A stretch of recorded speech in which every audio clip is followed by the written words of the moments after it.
W.F. Howes presents an unabridged recording of Elsetime by Mcdonnell, narrated by Devon. Prologue. Glory, 1927. When the Dust Settles. "I think I know what it means now," Glory told her green ragdoll, stitched by her own hand, and now stuffed feet first up her long sleeve. Balancing on her tiptoes on her mother's hand-painted stool, Glory peered into the top shelf of her parents' wardrobe. She slid out the keepsakes box and balanced it carefully along her wooden hand. "When the dust settles," she said, with a voice way older than her 11 years. "That's what they kept telling me, so they did. From the second Mama was gone, they said things would be better when the dust settles." Glory jumped down from the stool with such a thump from her leather boots it caused her big sister to yell something from the kitchen below. She kicked her own heel for being so noisy and rolled her eyes to the heavens. "It's nothing, Dee Dee. I'm perfectly fine. Tripped, so I did."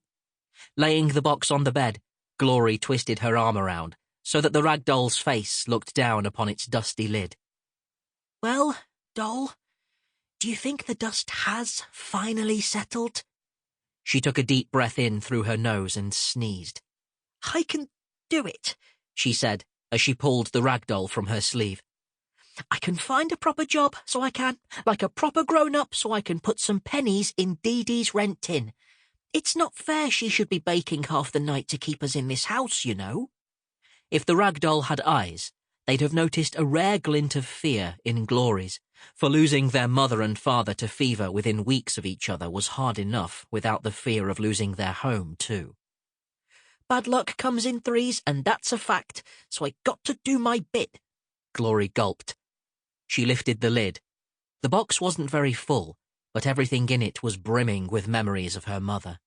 She slowly swirled her wooden hand around its contents and snagged a pair of silk stockings with the tiny hook that protruded from the tip of her wooden forefinger. She fished them out and held them up before her. "They'll do for a start," she said. "They'll have me looking as old as Dee Dee. 16 at least."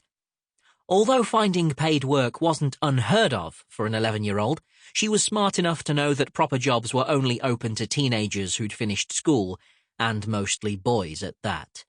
Of course, she'd never let not being a boy stand in her way, and, with the help of her mother's things, she'd surely give any teenager a run for their money.